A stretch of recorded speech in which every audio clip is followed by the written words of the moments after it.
স্বাগত নিউজ 24 চট্টগ্রাম প্রতিদিনে। সাথে আছি আমি কানিজ লাবণী। চট্টগ্রামে প্রতিদিন বাড়ছে করোনার সংক্রমণ। 24 ঘন্টায় 1790টি নমুনা পরীক্ষা করে 222 জনের করোনা ভাইরাস শনাক্ত হয়েছে। এর মধ্যে নতুন আক্রান্ত 174 জন মহানগর এলাকারও 48 জন বিভিন্ন উপজেলার বাসিন্দা। এখন পর্যন্ত চট্টগ্রামে মোট করোনা আক্রান্তের সংখ্যা 1,03,632 জন। এর মধ্যে মহানগর এলাকায় 75,125 জন এবং উপজেলায় 28,507 জন। তাই আগামীকাল থেকে স্বাস্থ্যবিধি মানাতে আইন শৃঙ্খলা বাহিনী কঠোর হবে বললেন সিএমপি কমিশনার সালেহ মোহাম্মদ তানভীর ও জেলা প্রশাসক মমিনুর রহমান। গণপরিবহনে যাত্রী পরিবহন করবে অর্ধেক যাত্রী নিয়ে, ট্রেনেও থাকবে অর্ধেক যাত্রী। দর্শক, শিক্ষার্থীদের টিকাদান কার্যক্রম সম্পর্কে জানাতে চট্টগ্রাম থেকে আমাদের সঙ্গে যুক্ত হচ্ছেন সহকর্মী নয়ন বড়ুয়া। জয়, এখন পর্যন্ত কত হাজার শিক্ষার্থীকে টিকার আওতায় আনা হয়েছে? সর্বশেষ কি তথ্য আছে আপনার কাছে, আমাদের জানাবেন।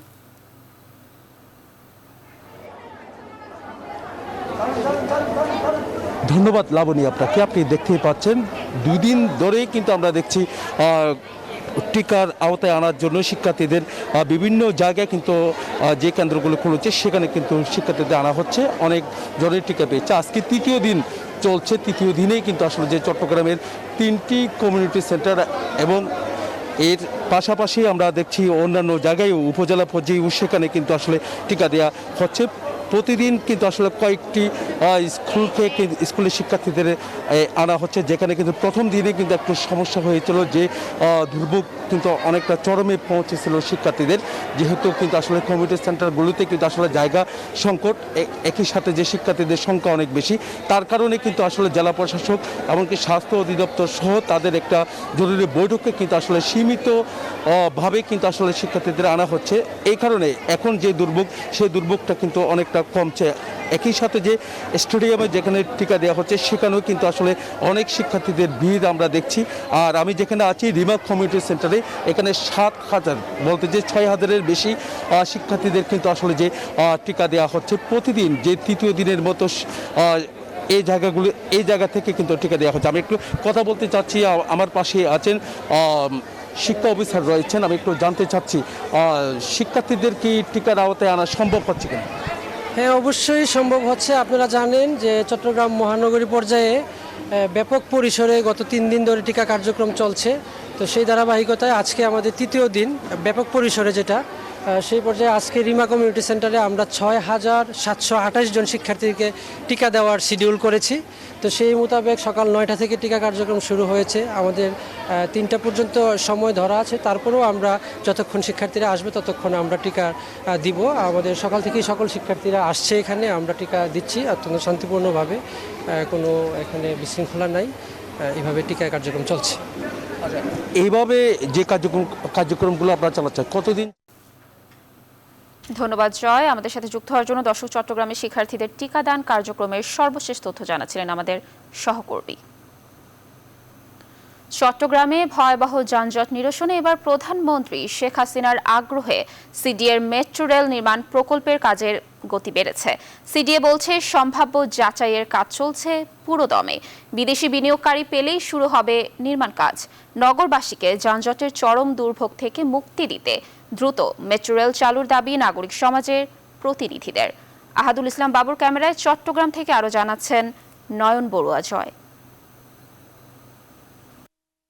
2.5 বছর আগে থেকে চট্টগ্রামে যানজট নিরসনে মেট্রো রেল চালু করার পরিকল্পনা নিয়ে সমীক্ষা যাচাই শুরু করে সিডিএ। শাহমানত বিমানবন্দর হয়ে রিং রোড দিয়ে মিরসরাই ইকোনমিক জোনে, আর অন্যদিকে পতেঙ্গা লালখান বাজার এক্সপ্রেসওয়ে হয়ে কালুরঘাট পর্যন্ত মেট্রো রেল চালু করার পরিকল্পনা তাদের। একই সাথে আরো কয়েকটি রুটেও মেট্রো রেল সার্ভিস চালু করার পরিকল্পনা নিয়েই এগুচ্ছে সিডিএর এই প্রকল্পের সমীক্ষা।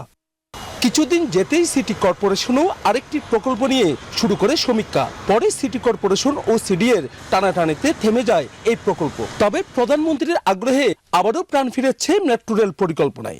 যে সমস্ত জায়গাগুলো বিজি এরিয়া, ওগুলোকে টার্গেট রেখে আমরা 3-4টা রুট আমরা সিলেকশন করছি এবং এটা ফেজিং ওয়াইজ আমরা করব। আমরা আরও চেষ্টা করছি যে এটা বিদেশি বিনিয়োগের মাধ্যমে এটা যাতে তারা আমাদেরকে দ্রুত করে দিতে পারে, এরকম সক্ষম একজন পার্টনার চাচ্ছি আমরা। ভয়াবহ যানজট থেকে রেহাই পাওয়া এবং যোগাযোগ আরো দ্রুত করতে ঢাকার মতো চট্টগ্রামেও মেট্রো রেলের বাস্তবায়ন চান নগরবাসী। বিশিষ্ট জনরা বলছেন মেট্রো রেল এখন সময়ের দাবি। ডেইলি যারা ওয়ার্ক করে তাদের জন্য খুবই একটা ভালো ব্যবস্থা হয়। যাতায়াত ব্যবস্থা উন্নত হয় তো আমরা চট্টগ্রামবাসীও এই ক্ষেত্রে আশা করছি যে সুবিধা ভোগ করতে পারবো। অবশ্যই দাবি আছে, আমরা কি চাইবো না ঢাকায় মেট্রো রেল হচ্ছে, তা আমরা কি একই দেশের ভিতরে হয়ে বা অন্য একটা জেলার মানুষ হয়ে কি আমরা চাইবো না? যানজট নিরসনে মেট্রো রেল বা কমিউটার ট্রেন স্থাপনের পরিকল্পনা গ্রহণ খুবই জরুরি। এটা চট্টগ্রামের নাগরিকদের প্রাণের দাবি। দ্রুত এই প্রকল্প বাস্তবায়নের তাগিদ দিয়েছেন নগর পরিকল্পনাবিদরাও।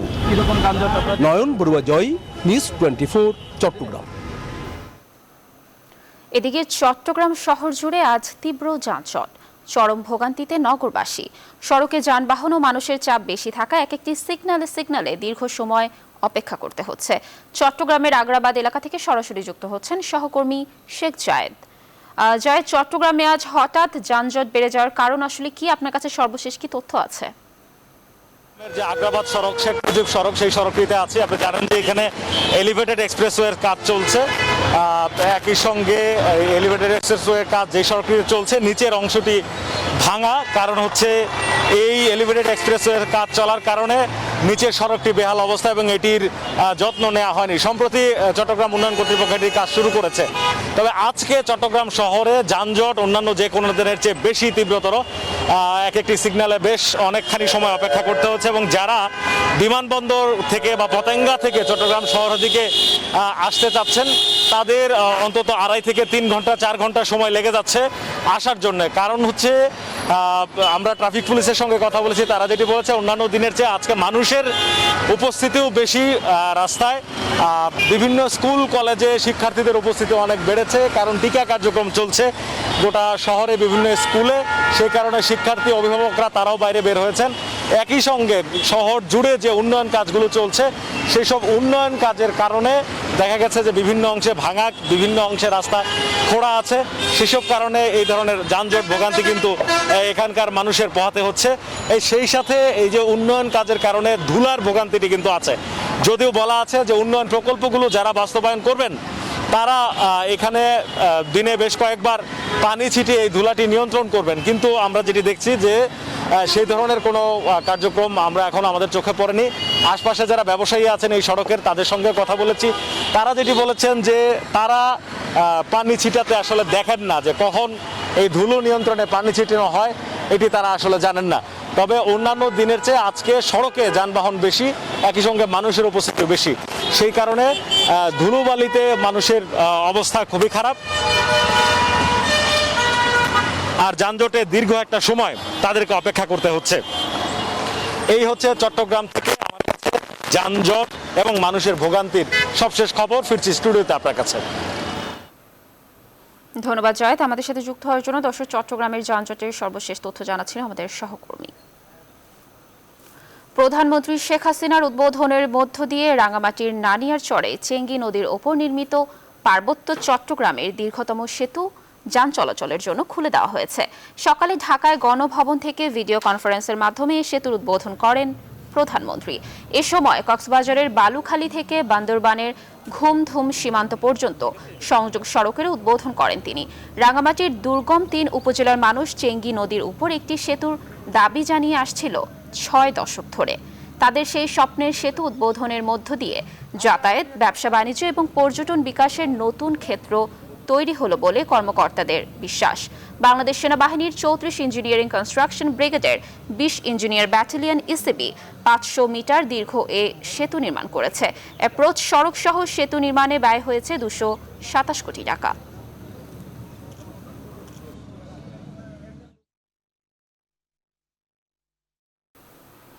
$144 ধারা জারি করে আর পুলিশের অনুমতি নিয়ে বিএনপির সমাবেশ করার দিন শেষ। চট্টগ্রামে বিএনপির সমাবেশে কথা বলেন বিএনপির স্থায়ী কমিটির সদস্য আমির খসরু মাহমুদ চৌধুরী। এ সময় তিনি বলেন, সমাবেশ বন্ধ করেও সরকারের পতন ঠেকানো যাবে না। এবার সরকারের পতন আন্দোলন শুরু হবে।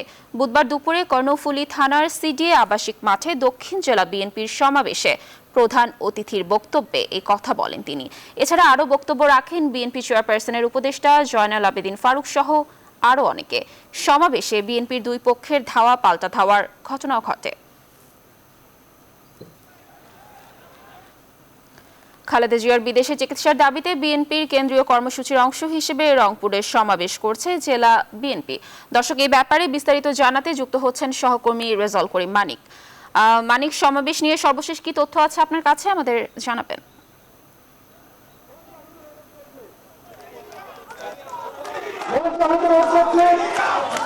লাবণী, আপনাকে ধন্যবাদ। আপনাকে যদি বলি যে কিছুক্ষণ আগে কোরআন তেলাওয়াতের মধ্য দিয়েই বিএনপি চেয়ারপারসন সাবেক প্রধানমন্ত্রী বেগম খালেদা জিয়ার মুক্তি এবং বিদেশি চিকিৎসার দাবিতে সমাবেশের আনুষ্ঠানিকতা শুরু হয়েছে। অর্থাৎ মুহুর্মুহু স্লোগানে মুখরিত হয়ে উঠছে রংপুর নগরীর বুড়িহাট ঈদগাহ মাঠের এই সমাবেশের স্থল। এখনো কেন্দ্রীয় নেতারা এখানে আসেনি। এখানে আজকের এই সমাবেশে বিএনপির স্থায়ী কমিটির সদস্য অর্থাৎ মির্জা আব্বাস প্রধান অতিথি হিসেবে আসন গ্রহণ করার কথা রয়েছে এবং প্রধান বক্তা হিসেবে বক্তব্য রাখবেন হাবিবুর রহমান খান সোহেল, বিএনপির যুগ্ম মহাসচিব। এছাড়া রয়েছেন বিএনপি রংপুর বিভাগের সাংগঠনিক সম্পাদক অর্থাৎ সাবেক মন্ত্রী আসাদুল হাবিব দুলু থেকে শুরু করে বিএনপির অর্থাৎ রংপুর বিভাগের নেতৃবৃন্দ কিন্তু ইতিমধ্যেই আসা শুরু করেছেন। অল্প কিছুক্ষণের মধ্যেই এই সমাবেশটি শুরু হবে। আমি কথা বলতে চাই এই আজকের অর্থাৎ রংপুর জেলা যুব দলের যিনি সভাপতি রয়েছেন নাজমুল হাসান নাজুকে আপনার কাছে জানতে চাই যে ধারাবাহিকভাবে কেন্দ্রীয় কর্মসূচির অংশ হিসেবে আপনারা সমাবেশ করছেন, আসলে মূল চাওয়াটা কি? আমাদের মূল চাওয়াটা তো বেসিক্যালি আমরা ভোটের অধিকার চাই, আমাদের স্বাধীনতা চাই। বাট আজকে আমাদের কারণে, আজকে ভোটের অধিকার চাওয়ার কারণে 3 বারের প্রধানমন্ত্রী বিনা চিকিৎসায় আজকে মৃত্যু পথযাত্রী। আমরা তার সুচিকিৎসা এবং নিঃস্বার্থ মুক্তির দাবিতে আজকে আমরা এই আন্দোলন ঘোষণা করছি এবং সমাবেশ করছি। অসংখ্য ধন্যবাদ। আমরা কথা বলছিলাম জেলা যুব দলের সভাপতি রংপুর নাজমুল হাসান নাজু। তিনি বলছিলেন যে অর্থাৎ বিএনপি চেয়ারপারসন এবং চেয়ারপারসনের বেগম খালেদা জিয়ার এই সমাবেশকে কেন্দ্র করে অর্থাৎ তার মুক্তি এবং তার বিদেশে চিকিৎসা সুনিশ্চিত করার জন্যই কেন্দ্রীয় কর্মসূচির অংশ হিসাবে কিন্তু এই সমাবেশ চলছে এবং এই কর্মসূচি তাদের কিন্তু অব্যাহত থাকবে এবং কিছুক্ষণের মধ্যেই কেন্দ্রীয় নেতারা সমাবেশস্থলে আসবেন এবং গুরুত্বপূর্ণ বক্তব্য রাখবেন বলে ধারণা করা হচ্ছে। আসলে এই ছিল রংপুরের বুড়িহাটের ঈদগাহ মাঠ থেকে অর্থাৎ বিএনপি সমাবেশ থেকে আমার কাছে সর্বশেষ ফিরে যাই স্টুডিওতে লাবণীর কাছে। ধন্যবাদ মানিক আমাদের সাথে যুক্ত হওয়ার জন্য। দর্শক, রংপুরের বিএনপির সমাবেশের সর্বশেষ তথ্য জানাচ্ছিলেন আমাদের সহকর্মী। চট্টগ্রাম প্রতিদিন একটি বিরতি নিচ্ছি, সাথেই থাকুন, ফিরছি কিছুক্ষণ পর।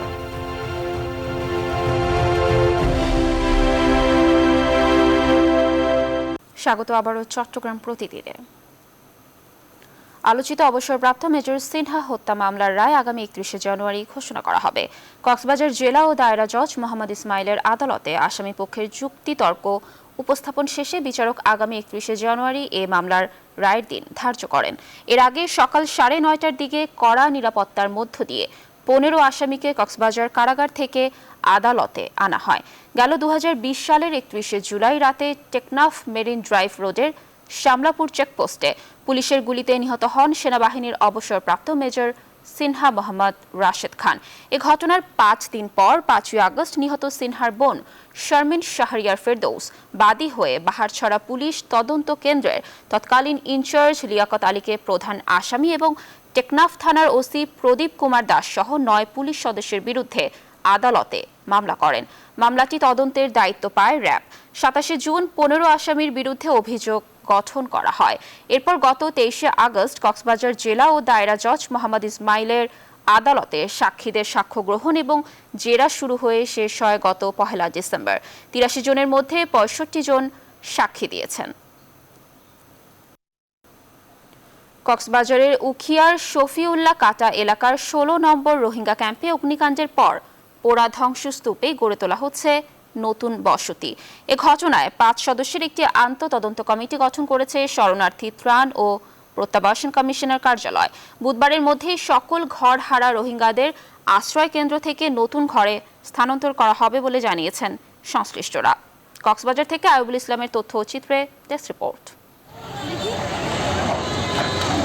কক্সবাজারের উখিয়া শফিউল্লাহ কাটা এলাকার ১৬ নম্বর রোহিঙ্গা শিবিরের বি ব্লকে গত রোববার বিকেলে ভয়াবহ অগ্নিকাণ্ডের ঘটনা ঘটে।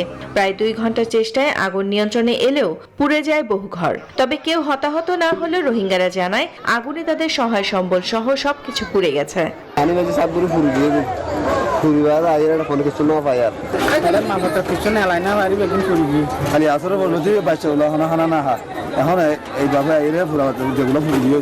রোহিঙ্গা ক্যাম্পে অগ্নিকাণ্ডের ঘটনায় স্থানীয় বাসিন্দাদের 10টি ঘর সহ পুড়ে গেছে 469টি ঘর। এতে আর্থিক ক্ষতির পরিমাণ প্রায় 40 কোটি টাকা। এ বিষয়ে অতিরিক্ত শরণার্থী ত্রাণ ও প্রত্যাবাসন কমিশনার জানিয়েছেন, প্রাথমিকভাবে ক্ষতিগ্রস্তদের খাবারের ব্যবস্থা করা হয়েছে এবং দ্রুত সময়ে আশ্রয় ব্যবস্থা করার চেষ্টা চলছে।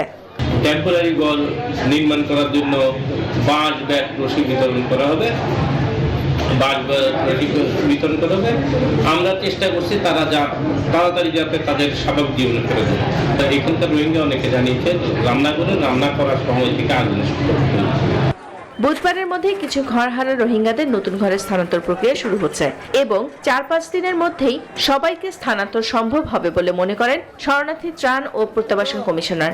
অগ্নিকাণ্ডের কারণ অনুসন্ধানে ৫ সদস্যের একটি আন্তঃতদন্ত কমিটি গঠিত হয়েছে বলেও জানান তিনি। থাকার ব্যবস্থা করতে গেছে, মানে খোলা আকাশে কেউ ছিল না, যেখানে মানে আশ্রয় নিচ্ছে আমাদের সেন্টার সহ। আমরা আশা করছি মানে আজকে বিকেল নাগাদ তাদেরকে শিফট করানো শুরু করবো।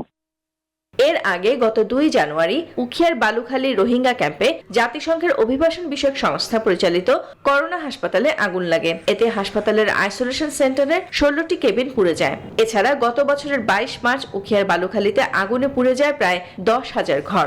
মারা যান ১৫ জন রোহিঙ্গা। Desk report, news 24। সংবাদে আরো একটি বিরতি নিচ্ছি, সাথেই থাকুন, ফিরছি কিছুক্ষণ পর।